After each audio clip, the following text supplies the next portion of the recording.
Good morning, students. Today's discuss about civics chapter number 3 राज्य शासन कैसे काम करता है। इसी श्रृंखला में कल हम लोगों ने विधानसभा में विधायकों द्वारा की गई बहस के बारे में अध्ययन किया था।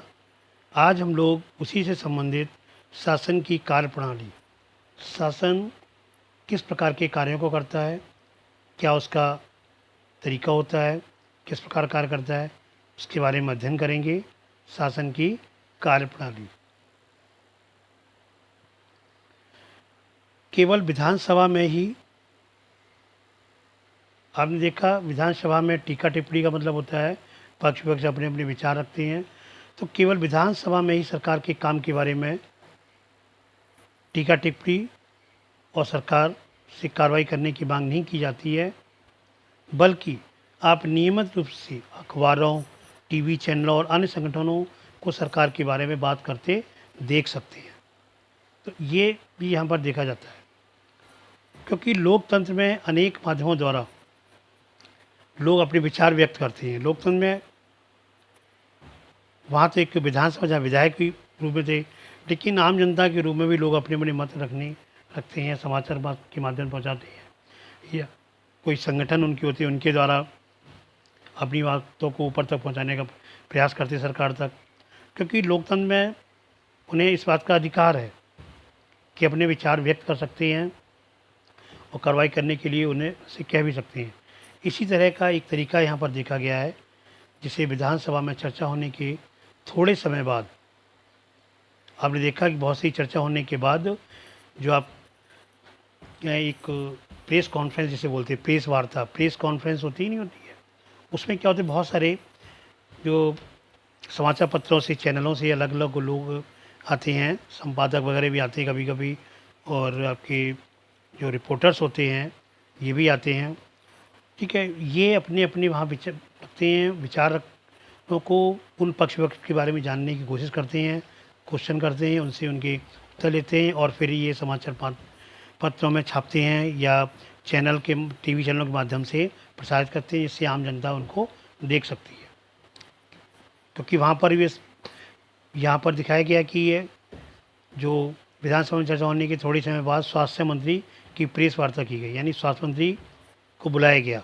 सारी वह घटना हो चुकी, उसके बाद हर चैनल के, टीवी चैनल या जो भी न्यूज़ पेपर्स के जो एडिटर्स वगैरह ये सब वहाँ गए। ठीक है, जो भी रिपोर्टर्स वो भी जाते हैं वहाँ पर अपना कैमरा वो सब ले करके, और वहाँ पर ये प्रेस कॉन्फ्रेंस चलती है, प्रेस वार्ता बोलते हैं। और प्रतिनिधि की काफ़ी संख्या में आए होते हैं, वो इसमें मंत्री भी कुछ होते हैं, कुछ शासकीय अधिकारी भी वहाँ पर उपस्थित होते हैं। स्वास्थ्य मंत्री साथ उनसे सभी से प्रश्न करते हैं, क्योंकि जो भी उस चीज़ से संबंधित रिलेटेड व्यक्ति होते हैं उनको उस टाइम सभी को वहाँ पर होना बहुत ज़रूरी होता है। अगर मान लीजिए हम लोग कोई सभा करें और प्रधानाचार्य जी बैठा दिए जाएँ, तो वहाँ पर क्या होगा कि हमें आपके क्लास टीचर भी होनी चाहिए और सब्जेक्ट टीचर भी होनी चाहिए और स्टूडेंट्स भी मौजूद होने चाहिए, जिससे कि सारी समस्याएं या जो भी उपचार कर दे वो सारी समस्याओं का निदान हो सकता है। यदि केवल स्वास्थ्य मंत्री को यहाँ पर अगर वो ले लेते तो कभी कभी कुछ ऐसे टॉपिक आ जाते जो उनको नहीं जानकारी पड़ती, तो अधिकारी है उनसे वो तुरंत कन्फर्म करके बता सकते हैं। तो इसलिए वहाँ पर उस समय सभी मौजूद थे। जैसे वहाँ पर सारे विधायक अपनी चर्चा चल रही थी, यहाँ पर जो शासकीय अधिकारी होते हैं, मैंने बताया था कि मंत्री होते हैं विभाग के, उसके बाद ये स्वास्थ्य मंत्री हो गया। अब स्वास्थ्य से संबंधित अधिकारी होता है, प्रत्येक जिले में एक जिला अस्पताल होता है, चिकित्सा अधिकारी होता ही नहीं होता, CMO जिसे बोलते हैं, चीफ मेडिकल ऑफिसर होता है। तो उसी तरह से ये अलग अलग यहाँ पर स्वास्थ्य से संबंधित चीज़ में उसका बता रहे हैं, और भी होते हैं अलग अलग आपके होते हैं, शिक्षा विभाग से भी संबंधित भी होते हैं। सरकार द्वारा उठाए कदमों के बारे में बताया कि सरकार ये करेगी।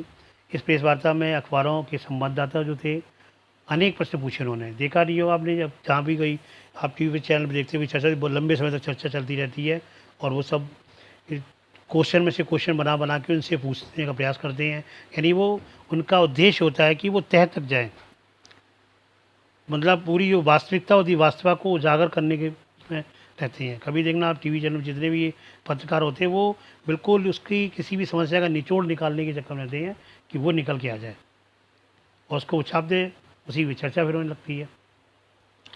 और इन चर्चाओं की रिपोर्ट विभिन्न समाचार पत्रों में प्रकाशित हुई। अगले पृष्ठ पर ऐसी एक रिपोर्ट दी गई है। अगले सप्ताह मुख्यमंत्री और स्वास्थ्य मंत्री पातालपुरम जिले के दौरे पर गए।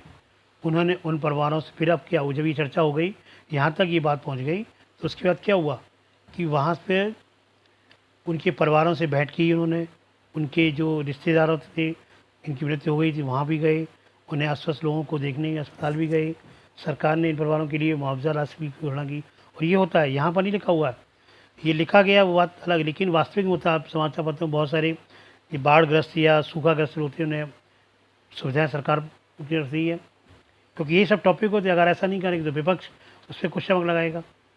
तो उन्हें इनका दायित्व होता है, क्योंकि जनता उनको चुनकर वहाँ पर डाल रही, तो उनका दायित्व है जनता की देख रेख करना, उनको अच्छी सुविधाएं मुहैया कराना। उन्होंने कहा भी विचार की समस्या केवल सफाई की नहीं है। मुख्यमंत्री ने कहा भी कि विचार समस्या की नहीं है, वरना पीने के स्वच्छ पानी की कमी की भी है। और उन्होंने मतलब इसको स्वीकार भी किया कि हम उसकी व्यवस्था करेंगे। एक उच्च स्तरीय जाँच समिति गठित की जाएगी। उच्च स्तरीय जाँच का मतलब होता है उसके लिए सीक्रेट भी किया जाता है। अभी बताया 2 विधायक जो आपस में कर रहे थे, इसी के बारे में जांच होगी कि हमने यहाँ से सामान भेजा, स्वास्थ्य मंत्री के उसके अधीन होकर के सारे यहाँ से सुविधाएं मुहैया कराएगी, उस क्षेत्र में गई कि नहीं गई। अगर वहाँ नहीं गई तो यहाँ से गई कि नहीं गई। यदि यहाँ से गई तो वहाँ नहीं पहुँची तो बीच में किसके द्वारा भेजी गई। ये सब इसको बोलते हैं किसी एक संगठन के द्वारा उसका इन्वेस्टिगेशन किया जाए। इन्वेस्टिगेशन जानते हो, इसी को बोलते हुए जाँच समिति गठित की गई जो सफाई सुविधाओं के लिए जिले की जरूरतों के बारे में विचार करेगी और लोक निर्माण मंत्री के दिशा निर्देश भी उनको देगी। मतलब सारी जानकारी भी करेगी और वहाँ पर सुविधाएं उनको भी मुहैया करेगी, क्योंकि अकेला एक व्यक्ति नहीं कर सकता है। उसको पूरी जिम्मेदारी, कितना खर्चा आएगा वो सब आकर के पूरा डेटा आकर के जो मुख्यमंत्री उनको बताया जाएगा, या स्वास्थ्य मंत्री बताए, स्वास्थ्य मंत्री मुख्यमंत्री तक बताएगी, ताकि वे क्षेत्र पानी की उचित व्यवस्था पर ध्यान दे सकें। जैसा आपने ऊपर देखा कि वे लोग जो सत्ता में हैं, जैसे मुख्यमंत्री, स्वास्थ्य मंत्री, उन्हें समस्याओं पर कार्रवाई करनी होती है। अभी बताया था मैंने, क्योंकि समस्याओं पर कार्रवाई वही करेंगे तभी समस्या निदान होगा, क्योंकि वो सत्ता पक्ष में। वे यह कार्य विभिन्न विभागों द्वारा करवाते हैं, जैसे लोक निर्माण विभाग। लोक निर्माण विभाग क्या होता है? सड़कों की मरम्मत कराने, PWD नाम सुना है, ये वही होता है लोक निर्माण विभाग। कृषि विभाग, कृषि संबंधित होती, स्वास्थ्य विभाग, शिक्षा विभाग। तो जिस से जहाँ समस्या होती है उस विभाग का मंत्री, फिर उसका जो अधिकारी होता है, मंत्री उसका अधिकारी को आदेश देता है, और जो अधिकारी होता है वो अपने नीचे के अधिकारी जो होते हैं उनको आदेश करते हैं उस व्यवस्था को सुचारू रूप से चलाने के लिए। उन्हें विधानसभा में उठाए गए प्रश्नों का भी उत्तर देना होता है। किनको? जो सत्ता दूरी होती है, चाहे मुख्यमंत्री हो या शिक्षा मंत्री या कोई भी मंत्री हो। और प्रश्न करने वाले लोगों को आश्वस्त करना होता है, क्योंकि अगर उनसे जनता ने, हमने या किसी ने प्रश्न किया है तो उनको आश्वस्त करना पड़ेगा। ये नहीं कि हम ऐसा नहीं करेंगे, उनको जवाब भी देना पड़ेगा कि हम अगली बार इसका काम सुधार करेंगे, या एक समय दे, इस समय के अंदर वो कार्य संपन्न हो जाएगा। इसके साथ साथ समाचार पत्रों में अन्य माध्यमों से भी इनकी चर्चा होती है, जिसका उत्तर सरकार को देना होता है। जैसे प्रेस वार्ता आयोजित करना, अभी बताया था हमने, मतलब इन जो समस्याएं होती हैं उनको प्रेस वार्ता के द्वारा, क्योंकि प्रेस वार्ता क्या होता है, वो लाइव टेलीकास्ट भी चलता है। तो क्योंकि आम जनता तक सारी सुविधाएं नहीं पहुंच पाती हैं। मान लीजिए हमारे किसी के व्यक्ति यहाँ टीवी नहीं है, लेकिन वो समाचार से पढ़ के कर सकता है। ठीक है, कोई न्यूज़ आ रही है, टीवी, रेडियो, FM के द्वारा सुन सकता है, नहीं देख सकता है तो ये सारी चीज़ें प्रेस वार्ता के माध्यम से पूरे देश में वो चीज़ पहुंच जाती है सभी के पास। सरकार सफाई और स्वास्थ्य के लिए नए कानून बनाने की निर्णय ले सकती है, क्योंकि निर्णय लेना को सरकार के होता है, क्योंकि कार्यपालिका का प्रमुख कहलाता है मुख्यमंत्री। तो निर्णय ले सकती है, के लिए वह कानून बनाकर हर नगर निगम के लिए अनिवार्य कर सकती है। अगर वो ये कोई कानून बनाने कि महीने में इतने टैंकर, इस मोहल्ले में इतने टैंकर जाने हैं, इसकी इतने दिन के अंदर सफाई होनी चाहिए, इसमें ये काम होना चाहिए, अन्य तरह के बिल जो बताया जाएगा और लिखित में उनको दिया जाएगा, तो उनको वो कार्य करना होगा। तो ये लिखित में आदेश कभी भी निकाल दिया जाता है। आपके यहाँ भी देखो, कभी भी लिखित में बोर्ड लगा होता है, ये आप करना है, आपको यूनिफॉर्म में आना है, ये वो करना है, ये सारी चीज़ें, या कोई भी और भी संबंधित होती हैं, वो सारी सुविधाएं जो भी कार्य होती है के बारे में बताया था। पर्याप्त शौचालयों की व्यवस्था हो, उनका मतलब सब जगह, क्योंकि खुले में मना कर दिया गया है, तो वहाँ पर सब जगह मतलब कोई घर ऐसा ना छूटे, क्योंकि पूरा वशाधिकार किसी ने शिकायत कर दी तो उनके ऊपर कार्रवाई होगी। यहाँ तक कि कभी कभी देखा होगा अपने अधिकारी को सस्पेंड कर दिया जाता है। सस्पेंड का मतलब निष्कासित, उनके पद से उनको कार्यमुक्त कर दिया जाता है। और जब तक वो उनका दोष सिद्ध नहीं हो जाता है, बेकसूर नहीं माने, तब तक उनको उन्हें पूरा ब्यौरा भी देना पड़ता है। यह भी सुनिश्चित किया जा सकता है कि हर ग्राम में एक स्वास्थ्यकर्मी नियुक्त हो। किसी विषय पर कानून बनाने का अधिकार प्रत्येक राज्य की विधानसभा द्वारा ही किया जाता है। इसके पश्चात विभिन्न शासकीय विभाग में कानूनों का क्रियान्वयन करते हैं। पूरे देश के लिए कानून संसद में बनाए जाते हैं, और पूरे देश का जो कानून होता है संसद में, क्योंकि वहाँ भी दो सदन होते हैं, लोकसभा और राज्यसभा। लोकसभा जैसे यहाँ विधानसभा में ये बहस होती है या शासन कार्यप्रणाली चलाई जाती है, उसी प्रकार वहाँ पर संसद, यानी कि वहाँ पर लोकसभा में होता है, वहाँ पर उस कार्यपालिका, लोकसभा का कार्यपालिका प्रमुख होता है प्रधानमंत्री, वो संचालन करता है। सारा संचालन वहाँ से होता है। उनके द्वारा भी कानून बनाए जाते हैं। उन कानूनों को हर राज्य को मानना पड़ता है। इसके बारे में हम लोग अगले वर्ष अगली क्लास में, नेक्स्ट क्लास में पढ़ेंगे। लोकतंत्र में विधायकों यानी एमएलओ के रूप में जनता अपने प्रतिनिधि चुनती है, क्योंकि एमएलए के रूप में चुनती है वोट डाल करके। इस तरह शासन मुख्यतः जनता का ही होता है। पूछा गया था कि जनता कैसे काम करती राज्य शासन, तो राज्य शासन का जो मुख्य वर्ग होता है जनता का ही होता है। फिर सत्ता पक्ष के सदस्य सरकार बनाती है, जनता में चुनती है, जिनको वोट दे दोगे उनके आधे से अधिक जिनके विधायक हो जाएंगे वो सरकार बना ले जाएगी। बराबर होंगे तो तोड़ फोड़ होती है, कभी साझा सरकार बनती है। मंत्री बनाए जाते हैं, ये मंत्री सरकार के विभिन्न विभागों के प्रभारी के रूप में, जैसे ऊपर दिए गए उदाहरण स्वास्थ्य विभाग, शिक्षा विभाग, इन विभागों द्वारा जो भी कार्य किया जाता है उन्हें उसे विधायिका द्वारा अनुमोदित या स्वीकृत कराया जाता है। विधायिका के द्वारा, विधायिका राज्य की विधायिका का काम कौन करता है? राज्यपाल के द्वारा कराया जाता है। और केंद्र की किसके द्वारा होता है? राष्ट्रपति के द्वारा होता है। विधायिका तीन आपके अंग बताइए सरकार की, विधायिका, कार्यपालिका और न्यायपालिका। विधायिका का क्या होता है? व्यवस्था करना, अनुमोदन को स्वीकार करके उसका करना। कार्यपालिका का क्या होता है? मुख्यमंत्री का, उनको कानून का निर्माण करना। न्यायपालिका जो न्याय में चली जाती है, उसका काम क्या होता है? न्याय दिलाना, जो दोषी उनको दंडित करना। यहाँ पर ये कुछ जनसभा, ये सभाएं भी हो रही हैं जिनमें अपने अपने पक्ष रखने के लिए जुड़े हुए हैं। अपनी हड़तालें या इस तरह की बहुत सारी चर्चाएं होती हैं, उसके बारे में ये दे रखे हैं सब। ये लोग अपनी समस्याओं को लेकर के यहाँ बैठे हुए हैं। कभी सुना होगा अन्न सन की बैठते हैं, कोई लोग भूखे प्यासे बैठे रहते हैं अपनी मांगों को पूरी कराने के लिए। जो भी अधिकारी होता है उससे संबंध वो उनके पास आता है। और क्योंकि लोकतंत्र में लोग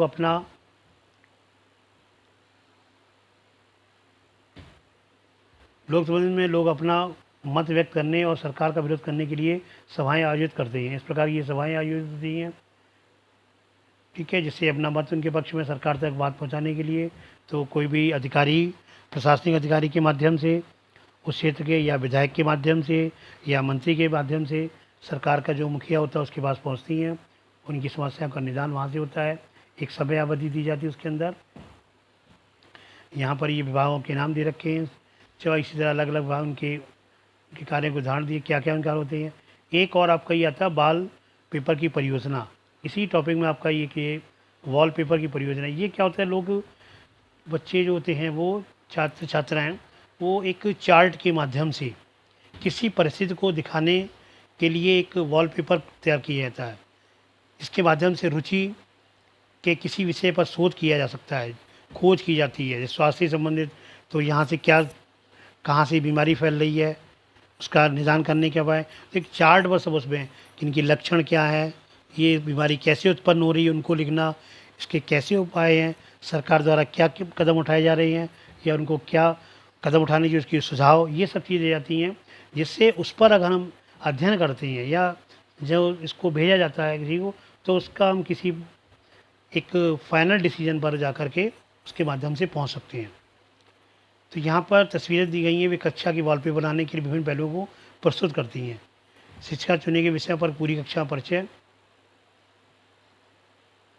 यहाँ पर दिया गया है। इकट्ठी की गई, जो बच्चे हैं अपनी अपनी दो दो जोड़ी में इकट्ठी की सामग्री ग्रुप के रूप बना लेते हैं बच्चे, जैसे आप लोग प्रोजेक्ट वर्क पर बनाते हैं, इसी तरह से इस कहानियों के माध्यम से या इंटरव्यू के माध्यम से विवरण वगैरह देकर के किसी के बारे में देकर के यहाँ पर बच्चे अपना तो अलग अलग उम्र के हिसाब से अपने बच्चे अलग अलग प्रकार के देते हैं। यहाँ पर आर्ट के माध्यम से ये वॉलपेपर तैयार कर रहे हैं और अपने विचार दे रहे हैं। जो भी सामग्री चुनी गई, बनाई गई है, लिखी गई है, उसे समूह के लोग मिलकर देख लेते हैं। वे एक दूसरे के लिखे को पढ़ते हैं और सुझाव भी अपने देते हैं। तो अभी कभी देखना कुछ जो इस तरह की होते हैं तो उनमें हमेशा ग्रुप बनाए जाते हैं, 2-2 3-3 बच्चे बनाए जाते हैं, क्योंकि अकेला व्यक्ति सारी सब चीज़ को इकट्ठा नहीं कर सकता किसी मटेरियल को। तो 2-3 स्टूडेंट जब मिलकर के उसको बनाते हैं, एक प्रमुख बना दिया जाता है और उन्हीं की वो संचालन करता है सब उसका। तो ये सब चीज़ें देखिए, इस तरह के वॉलपेपर्स तैयार किए जाते हैं। इसको हम लेआउट उसका लेआउट बनाते हैं। एक वॉलपेपर जैसे आपका बैकग्राउंड वगैरह नहीं होता, तो बैकग्राउंड में डेस्कटॉप या उस पर आप डालते हैं बैकग्राउंड में क्या होता है, तो वो कोई ना कोई आपको सीनरी वगैरह आपको क्या आपको बता ही तो रहा है, आपकी प्रकृति के बारे में बता रही है। अगर प्रकृति से संबंधित कोई सीनरी है, ठीक है, किसी व्यक्ति की किसी कहीं की दशा के बारे में, लोग भूखे प्यासे हैं धोरे या ब्रिटिश साम्राज्य का अपने बैकग्राउंड डाल दिया, पिटाई टाई हो रही, तो वो सब क्या है, वो हमें समझा रही हैं कि ये स्थिति है। तो यहाँ पर ये बच्चे देखो ये वॉलपेपर के माध्यम से यहाँ पर इन्होंने कुछ बनाने का प्रयास किया है, संदेश देने का प्रयास किया है। इनके अध्यापक भी हैं और ये बच्चे हैं, ये ग्रुप में इन्होंने बनाया।